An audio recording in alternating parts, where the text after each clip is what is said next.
Good morning class. कल के video में जो कल की क्लास में आपको वीडियो दिया गया था उसमें कबीरदास द्वारा रचित साखी की व्याख्या हमने समझी थी। दोहा संख्या 1 से लेकर 5 तक 5 दोहों की व्याख्या आपको समझाई गई थी, लिखने के लिए कहा गया था।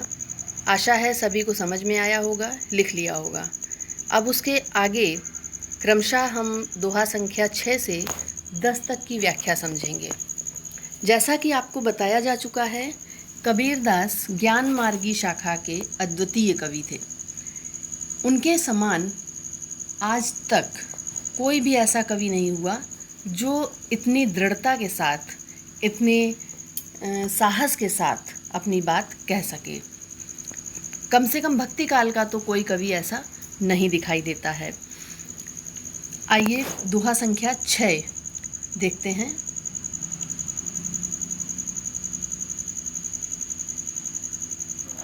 दोहा है, भगति भजन हरि नाम है, दूजा दुख अपार। कि केवल ईश्वर का भजन ही, यहाँ कबीरदास जी ने ईश्वर के भजन, जो मनुष्य को जन्म मिला है वो किस लिए मिला है? ईश्वर की भक्ति के लिए, ईश्वर का भजन करने के लिए। कहते हैं कि भगति भजन हरि नाम है। नाम, हरि नाम मतलब हरि का नाम, नाव वो बोट नहीं, नाव मतलब हरि का नाम।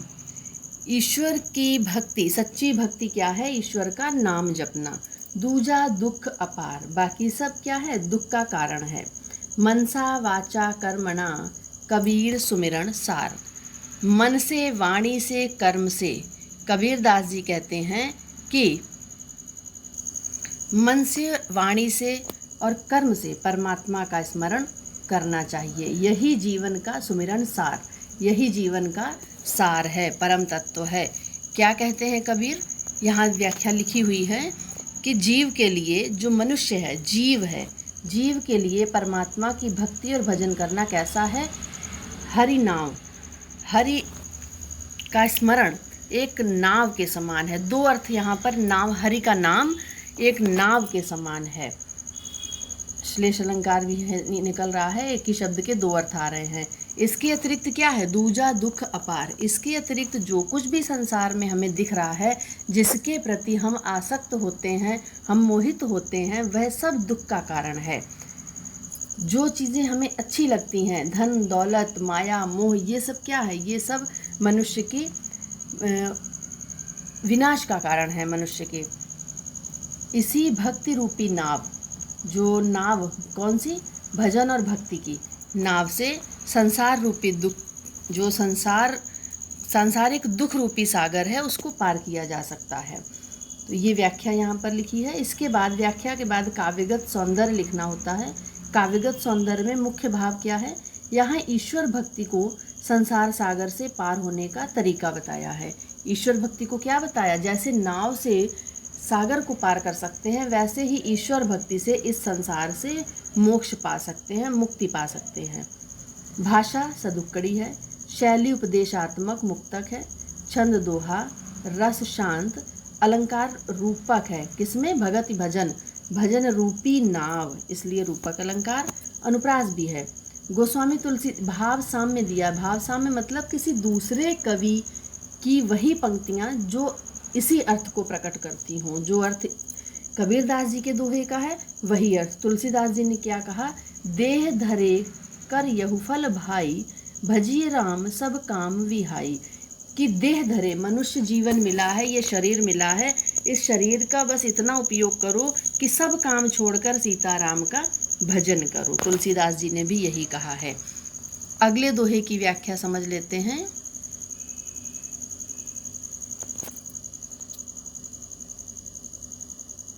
कबीर चित्त चमंकिया, चहुदिस लागी लाई, हरि सुमिरन हाथों घड़ा, बेगे लेहु बुझाई। कबीर चित्त चमकिया, कबीरदास जी कहते हैं कि चित्त, चित्त का अर्थ है हृदय में। चमंकिया, चमक गई। कौन, क्या चमक गई? ज्ञान की ज्योति। लाई, लागी, लाई, लागी का अर्थ है अग्नि, लागी का अर्थ है लग गई, और लाई का अर्थ है अग्नि। चारों तरफ आग एक लग गई। कौन सी आग?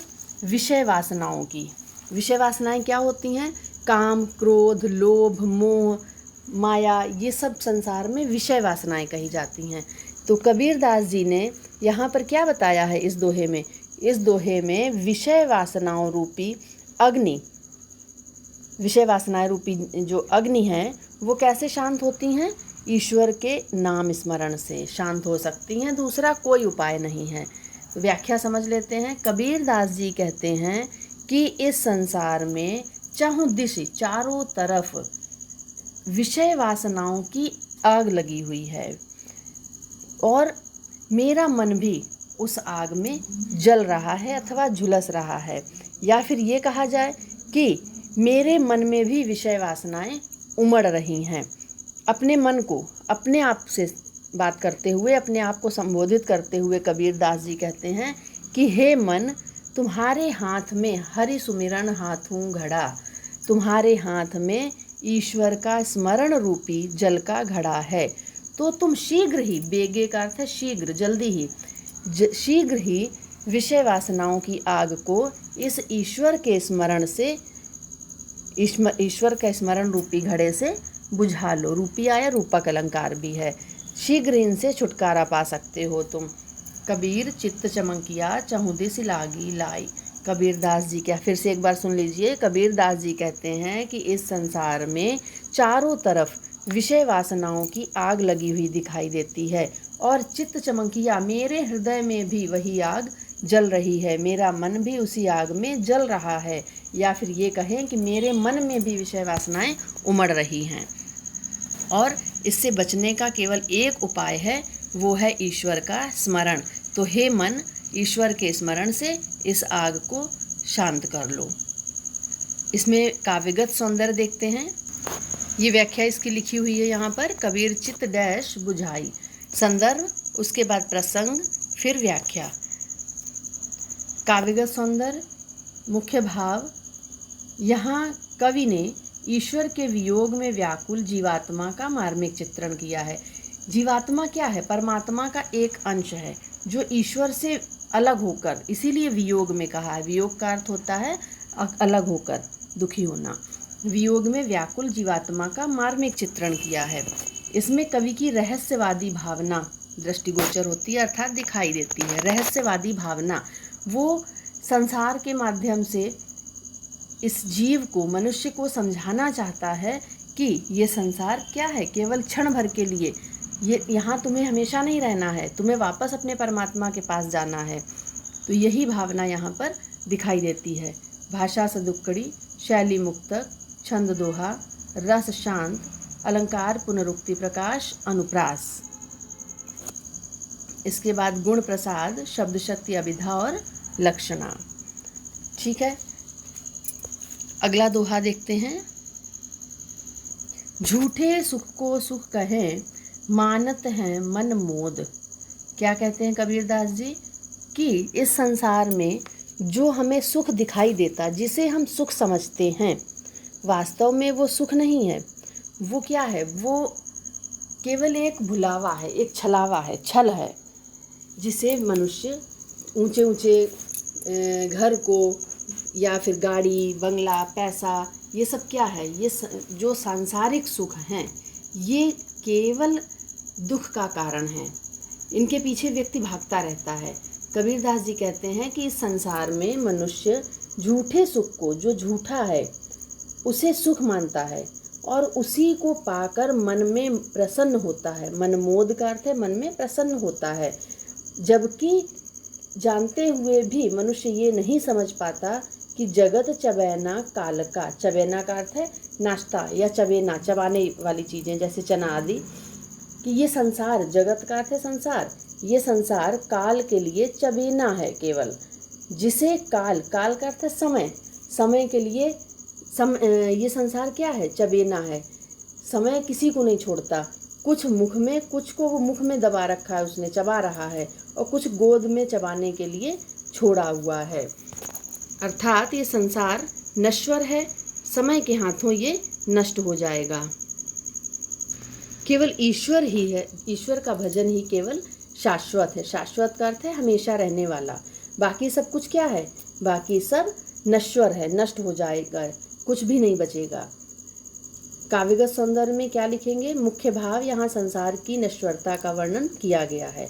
भाषा सदुक्कड़ी, शैली गीति मुक्तक, रस शांत, छंद दोहा, रूपक अनुप्रास दोनों अलंकार हैं, प्रसाद गुण है, शब्द शक्ति अभिधा और लक्षणा है। अगला दोहा देख लेते हैं। जब मैं था तब हरि नहीं, अब हरि हैं मैं नाही। कबीरदास जी क्या कहते हैं कि जब मैं था, जब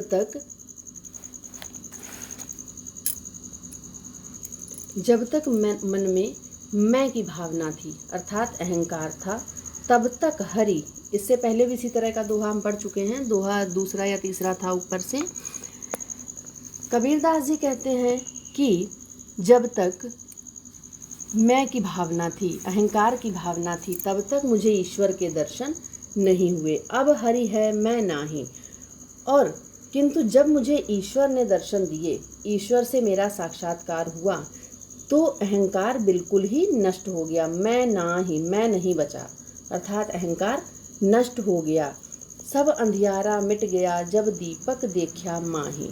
माही का अर्थ है अंतर मन में, अपने अंदर हृदय में। कबीरदास जी कहते हैं कि जब मुझे ज्ञान रूपी दीपक का प्रकाश मिल गया, दीपक देखा माही, कौन सा? ज्ञान का। जब ज्ञान का दीपक मेरे हृदय में जल गया, तो उस प्रकाश में सारा अज्ञानता का अंधकार मिट गया। क्या कहते हैं कबीरदास जी कि जब तक मेरे भीतर, हमारे किसी के भी, हम सबके भीतर अहंकार की भावना थी, तब तक ईश्वर के दर्शन नहीं हुए। किंतु जब हमने ईश्वर से साक्षात्कार कर लिया, ईश्वर के दर्शन कर लिए, तो अहंकार नष्ट हो गया। कहने का तात्पर्य है कि ज्ञान रूपी दीपक के प्रकाश मिल जाने से अज्ञानता का सारा अंधकार नष्ट हो जाता है। इसका काव्यगत सौंदर्य देख लेते हैं। मुख्य भाव है, यहाँ ईश्वर प्राप्ति के लिए अहंकार का त्याग आवश्यक बताया है। अगर ईश्वर को पाना चाहते हैं तो अहंकार को छोड़ना पड़ेगा। ये कबीरदास जी ने इस दोहे में कहने का प्रयास किया है, कहा है उन्होंने। भाषा सदुक्कड़ी, शैली गीति, रस शांत, छंद दोहा, रूपक अनुप्रास अलंकार, प्रसाद गुण, अभिधा शब्द शक्ति, अभिधा और लक्षणा। अगला दोहा संख्या 8 छूट गया है, उसको देख लेते हैं फिर से। 6-7 बताने के बाद में 9 बता दिया, 8वां छूट गया है, उसको ध्यान से सुनिए फिर से। अंखड़ियाँ झाई पड़ी, आप अपनी किताब में देखिए। अंखड़ियाँ झाई पड़ी, पंथ निहार निहार, और जी भड़ियाँ छाला पड़िया, राम पुकार पुकार। जीवात्मा क्या कहती है? कबीरदास जी ने इस दोहे में विरह से व्याकुल जो जीवात्मा, जो हमारी आत्मा है, वो परमात्मा से अलग होकर इस संसार में आई है, और वापस अगर सच्चा ज्ञान हो जाता है तो वापस ये उसी परमात्मा को पाने के लिए व्याकुल हो उठती है। जब तक ज्ञान नहीं होता तब तक हम संसार के सुखों में खोए रहते हैं, इन्हीं को सच्चा सुख मानते रहते हैं। कबीरदास जी का कहना है कि जीवात्मा बड़ी व्याकुलता से परमात्मा की प्रतीक्षा में आंखें बिछाए हैं। अंखड़ियाँ झाई पड़ी, अंखड़ियाँ अर्थात आँखों में झाई पड़ गई हैं। भगवान की बाट जोहते जोहते अर्थात रास्ता देखते देखते आँखों में झाइयाँ पड़ गईं, फिर भी ईश्वर के दर्शन नहीं हुए। और जीभड़ियाँ छाले पड़े, जीभड़ियाँ का अर्थ है जीभ में, परमात्मा का नाम जपते जपते जीवात्मा थक गई, उसकी जीभ में छाले पड़ गए, फिर भी परमात्मा ने उसकी पुकार नहीं सुनी। क्योंकि परमात्मा केवल मुंह से नहीं, अगर जो लोग कहते हैं कि हमने 6 घंटे, 10 घंटे, 12 घंटे, 18 घंटे, 24 घंटे ईश्वर का नाम जपते हैं, लेकिन जब तक मन में सच्चा प्रेम ईश्वर के लिए, सच्ची लगन और मन की पवित्रता नहीं है, तब तक नाम जपना और बाट जोहना दोनों ही व्यर्थ हैं।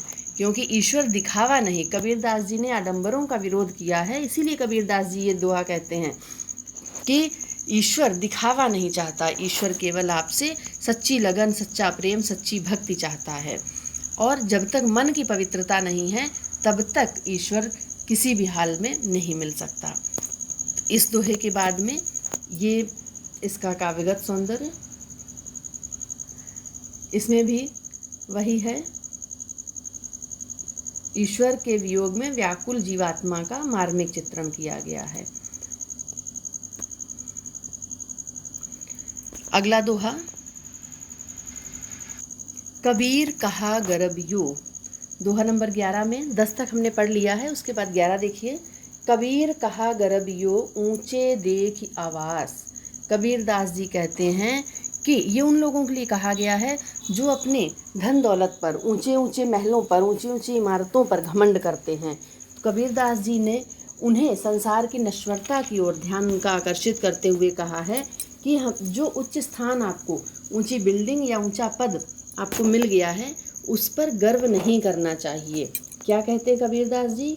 कबीर कहा गर्व यो ऊंचे देखी आवास। कबीरदास जी कहते हैं कि हे मनुष्य, तुम इस संसार में अपने ऊंचे घर, ऊंचे स्थान पर गर्व क्यों करते हो? क्योंकि काली परियों, काली का अर्थ कल, परियों का अर्थ परसों, कल परसों अर्थात आने वाले समय में भुएं लौटना, भुएं का अर्थ है भूमि पर, धरती पर, लौटना, लेट जाना है। तुम्हें कल क्या है, अंत समय जब आता है, कितना भी बड़ा आदमी हो, कितना भी धनवान हो, उसे ज़मीन पर ही लिटाया जाता है, उसे ज़मीन में ही दफनाया जाता है, ज़मीन पर ही जलाया जाता है। ऊपर जामे घास, और दफनाने के बाद उस पर घास फूस उगाती है। दफन करने के बाद वो व्यक्ति ये नहीं कहता कि उसके पास इतनी ऊंची ऊंची इमारतें थी तो ज़मीन में क्यों लिटाया गया, क्योंकि ये संसार का नियम है। इसलिए उस धन संपत्ति पर, उन इमारतों पर, उस ऊंचे पद पर गर्व नहीं करना है। इसका काव्यगत सौंदर्य और व्याख्या कैसे लिखनी है देखिए। संकेत, उसके बाद संदर्भ, फिर प्रसंग।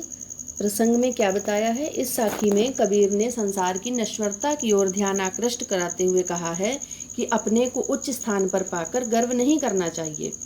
व्याख्या, इस संसार की नश्वरता को बताते हुए कबीर दास जी कहते हैं कि हे मनुष्य, तुम इस संसार में अपने ऊंचे स्थान पाकर गर्व क्यों करते हो? ये सारा संसार नश्वर है। एक दिन सारा वैभव, जो तुम्हारा नाम है, केवल अच्छे कर्म रह जाएंगे। वैभव नष्ट होकर धूल में मिल जाएगा, उस पर घास जमाएगी। और एक दिन ऐसा भी आएगा जब तुम्हें सारा वैभव होते हुए भी भूमि पर लेटना पड़ेगा, अर्थात तुम काल कवलित हो जाओगे, काल के मुंह में समा जाओगे। लोग तुम्हें मिट्टी में दफना देंगे, उस पर घास जमाएगी। काव्यगत सौंदर्य, यहाँ कवि ने भौतिक संपत्ति और वैभव पर गर्व न करने की सलाह दी है। भाषा सदुपकड़ी है, शैली गीति उपदेशात्मक भी साथ में लिख सकते हैं। रस शांत, छंद दोहा, अलंकार रूपक अनुप्रास, गुण प्रसाद और शब्द शक्ति अभिधा लक्षणा। अगला संकेत है, यहु ऐसा संसार है जैसा सेमल फूल, दिन दस के व्यवहार सो झूठे रंग न भूल। यहाँ पर कबीरदास जी ने संसार की नश्वरता कैसा बताया है? संसार को सेमल के फूल के समान। जैसे सेमल का फूल होता है, देखने में बहुत सुंदर, पर क्षण भर में वो पूरा एक दिन भी नहीं, जैसे ही गिरा सूख जाता है। पेड़ पर लगता है और गिरता है, सूख जाता है। देखना तो वो किसी काम आता है, केवल बस देखने में ऊपर से सुंदर होता है। वही कबीरदास जी कहते हैं कि ये संसार सेमल के फूल की तरह है। कैसा है? सेमल के फूल की तरह, केवल बाहरी दिखावा है, ऊपर से देखने में सुंदर है। इसकी अल्पकालीन रंगीनियों पर मत जाओ, ये अल्पकाल के लिए, कम समय के लिए ही केवल सुंदर है। और ना तो जैसे सेमल के फूल में ना सुगंध होती है, ना किसी काम का है। तोता क्या करता है? तोता सेमल के फूल पर मुग्ध हो जाता है और उसमें वो सोचता है कि कुछ खाने को मिलेगा और उस पर मंडराता रहता है, वो चोंच मारता है। मिलता क्या है? सेमल के फूल में अंदर रुई जैसी भरी होती है, रुई जैसा निकलता है। जब वो चोंच मार मार कर थक जाता है और इस हार कर, उससे क्या मिलता है? रुई ही मिलती है, वो भी रुई कैसी, जो ना किसी काम की ना स्वाद की। तो कबीरदास जी कहते हैं कि ठीक वैसे ही दिन दस के व्यवहार को झूठे रंग न भूल। तुम इस संसार के जो 10 दिन का व्यवहार, अर्थात जो 4 दिनों के रिश्ते नाते हैं, इनमें संसार के कच्चे रंग में तुम इसकी नश्वरता को ना भूल जाओ। जो ऊपर से दिखावा है, दिख रहा है सुंदर, ये मत भूलो कि ये तुम्हें कुछ पल के लिए ही तुम्हें यहाँ रहना है, तुम्हें हमेशा के लिए यहाँ नहीं रहना है। वापस कहाँ जाना है? परमात्मा के पास। तो उसी का ध्यान लगाओ और उसी को पाने का प्रयास करो, जतन करो। कबीरदास जी ने देखिए व्याख्या फिर से एक बार, संसार की असारता को बताते हुए कबीरदास जी, असारता का मतलब है संसार सारहीन है, कोई सार ही नहीं, कोई मतलब ही नहीं, अर्थ ही नहीं है इसका। कहना है कि ये संसार सेमल के फूल की भांति सुंदर और आकर्षक तो है, देखने में बहुत सुंदर है, लेकिन इसमें कोई गंध नहीं है, कोई सुगंध नहीं, न अच्छी न बुरी। जिस प्रकार से तोता सेमल के फूल पर मुग्ध होकर उससे सुंदर फल की आशा में उस पर मंडराता रहता है, अंत में सारहीन रुई ही हाथ लगती है, ठीक उसी प्रकार यह जीव संसार को अल्पकालीन रंगीनियों में, संसार की यहाँ पर करिए, अल्पकालीन रंगीनियों में भूला हुआ है। उसे इस झूठे रंग में सच्चाई को नहीं भूलना चाहिए, अर्थात ईश्वर को नहीं भूलना चाहिए। काव्यगत सौंदर्य, संसार को मिथ्या और क्षणभंगुर बताया, क्षणभंगुर क्षण में नष्ट होने वाला, पानी के बुलबुले की तरह। भाषा सदुक्कड़ी, शैली गीत, रस शांत, छंद दोहा, अलंकार उपमा, रूपक की जगह उपमा यहाँ पर आ गया, क्योंकि समानता सेमल के फूल के समान बताया गया, जहाँ समानता बताई जाती है वहाँ उपमा अलंकार होता है। अनुप्रास है, गुण प्रसाद, शब्द शक्ति, अभिधा, लक्षणा। अगला दोहा देखते हैं। यही अवसर चेत्या नहीं, चेत्या का अर्थ है सजग नहीं हुआ, सावधान नहीं हुआ, जागा नहीं। पशु ज्यों पाली देह, ज्यों का अर्थ है जैसे, समान। मनुष्य जन्म पाकर भी, ये मनुष्य बहुत दुर्लभ जन्म है, 84 लाख योनियां होती हैं, 84 लाख योनियों में अच्छे कर्मों के बाद यह मनुष्य जन्म मिलता है। तो कबीरदास जी कहते हैं कि मनुष्य योनि पाकर भी यदि समय रहते तुमने ईश्वर का स्मरण नहीं किया तो जीवन व्यर्थ है, ये मनुष्य जन्म मिलना ही व्यर्थ है, फिर पशु पक्षी ही अच्छे हैं। तो कबीरदास जी व्याख्या देखिए क्या करेंगे हम, क्या कहेंगे, कैसे कि कबीरदास जी कहते हैं कि हे जीव, तुम उस मनुष्य योनि में पैदा हुए जो बड़े सौभाग्य से प्राप्त होता है, और यह अवसर पाकर भी, अवसर बार बार नहीं मिलता, इस सुंदर अवसर को पाकर भी यदि तुम सावधान ना हुए, चेत्या नहीं, सावधान ना हुए, सजग ना हुए, और राम नाम का स्मरण नहीं किया है अगर तुमने, तो केवल तुम क्या कर रहे हो? पशु ज्यों पाली देह, केवल पशु के समान इस शरीर को पाल रहे हो। शरीर का पालन पोषण जैसे पशु करते हैं, बस खाते हैं, सोते हैं, घूमते हैं, वैसे ही तुम भी सिर्फ ये समझो कि पशु के समान हो। राम नाम जान्याम नहीं, अंत पड़ी मुख शेह, शेह का अर्थ है मिट्टी। राम नाम का तुमने महत्व ना जाना, तुमने स्मरण नहीं किया, तो अंत में क्या है? अंत में केवल मुंह में मिट्टी पड़ी होगी, कुछ नहीं होगा। अंत समय जब मिट्टी में मिल जाओगे तो मुंह में मिट्टी ही होगी। तो ऐसे कर्म कर लो, ईश्वर का स्मरण कर लो कि जिससे अंत समय मिट्टी के स्थान पर तुम्हारी गरिमा हो। तुम्हारे मिट्टी में तो सबको मिलना है, लेकिन साथ ही साथ तुम्हारा नाम अमर हो जाए संसार में, और तुम मनुष्य जन्म को, अपना जो उद्देश्य मनुष्य जीवन का, उसे सफल बना जाओ। यहाँ पर भी देखिए इसकी व्याख्या लिखनी कैसे है। कबीरदास जी कहते हैं कि हे जीव, तुम उस मनुष्य योनि में पैदा हुए हो जो बड़े ही सौभाग्य से प्राप्त होता है। इतना सुंदर अवसर पाकर भी तुम सजग नहीं होते हो और ईश्वर का स्मरण नहीं करते हो, तो केवल पशु की भांति अपने शरीर का पालन पोषण कर रहे हो। समझ में आ गया? ये समझ लो कि यदि समय रहते तुमने राम का स्मरण नहीं किया तो अंत में मिट्टी में ही मिलना है। यहाँ क्या बताया है? यहाँ कवि ने, ये जीवम छप गया, जीवन कर लीजिए। यहाँ पर जीवन का मुख्य उद्देश्य ईश्वर प्राप्ति होना चाहिए, यही भाव स्पष्ट किया गया कि मनुष्य जन्म अगर मिला है तो हमारा उद्देश्य केवल एक हो कि हमें ईश्वर को पाने के लिए ये जन्म मिला है। भाषा सदुक्कड़ी, शैली गीत, रस शांत, छंद दोहा, अलंकार अनुप्रास, उपमा, गुण प्रसाद, शब्द शक्ति, अभिधा, लक्षणा। अगला दोहा। यह तन कांचा कुंभ है, लिया फिरे था साथी, ढबका लागा फूट गया, कछुना आया हाथी। कबीरदास जी कहते हैं कि ये तन, ये शरीर जो है मनुष्य का, जीवन कैसा है? कच्चे कांचा कुंभ, कुंभ का अर्थ है घड़ा, कच्चे घड़े के समान है। लिया फिरे था साथी, जिसे तुम साथ साथ बड़े अहंकार के साथ लेकर घूमते हो, और जैसे कच्चा घड़ा एक जरा सा धक्का लगने से, ढबका, ढबका धक्का, फूट गया, धक्का लगने से फूट जाता है, कछु ना आया हाथ। और जैसे वो घड़ा चकनाचूर हो जाता है, कुछ नहीं हाथ, ना तो घड़ा ना पानी, कुछ नहीं हाथ लगता है। वैसे ही किसी दिन ये शरीर भी जरा सा धक्का लगने से, आपने देखा जरा सा कुछ होता है, शरीर समाप्त, शरीर का कोई अस्तित्व नहीं है। तो इसलिए अस्तित्व किसका है?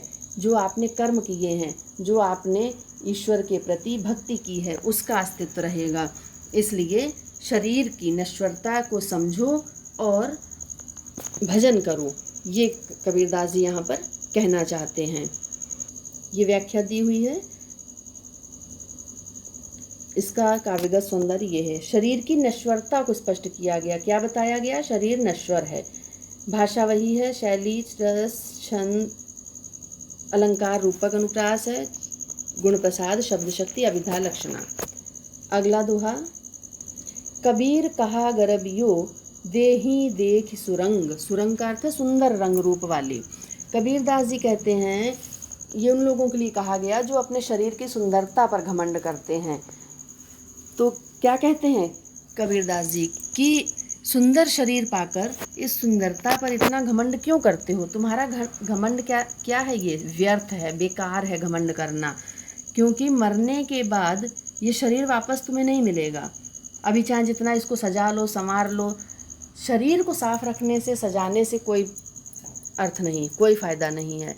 अगर तुम्हें संवारना है तो आत्मा को संवारो, अपने कर्मों को संवारो। बिछड़ियाँ मिलबो नहीं, एक बार बिछड़ने के बाद ये शरीर दोबारा नहीं मिलना है। कैसे? ज्यों कांचली भुजंग, जैसे कि सांप केंचुल छोड़ देता है। सांप अपनी केंचुली को एक बार छोड़ देता है, दोबारा वो केंचुली उसके लिए निरर्थक हो जाती, व्यर्थ हो जाती है, दोबारा उसे चाहकर नहीं उठा सकता। वही हाल मनुष्य के शरीर का है। एक बार ये शरीर छूट गया, उसके बाद दोबारा नहीं मिलना, इसलिए शरीर पर घमंड करना व्यर्थ है। इसकी व्याख्या कैसे लिखनी है? कबीरदास जी कहते हैं कि तुम अपने शरीर पर इतना घमंड क्यों करते हो? तुम्हारा ये घमंड सर्वथा व्यर्थ है। मरने के बाद ये ठीक उसी तरह तुम्हें नहीं मिलेगा जैसे सांप अपने केंचुल को छोड़ देने के बाद वो पुनः उसे प्राप्त नहीं होती, उसके लिए निरर्थक होती है।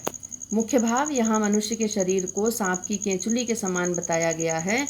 भाषा वही है, सदुक्कड़ी, शैली गीति, उपदेशात्मक भी लिख लीजिए साथ में, रस शांत, छंद दोहा, अलंकार अनुप्रास, उपमा, गुण प्रसाद, शब्द शक्ति, अभिधा, लक्षणा। तो यहाँ से ये कबीरदास का साखी शीर्षक पूरा हुआ, पाठ ये पूरा हो गया। इस पूरे पाठ की व्याख्या को आपको लिखना है, इसमें दिखा दिया गया, वीडियो देखकर आराम से लिखिए, जहाँ समझ में ना आए उसे पूछ लीजिए। धन्यवाद।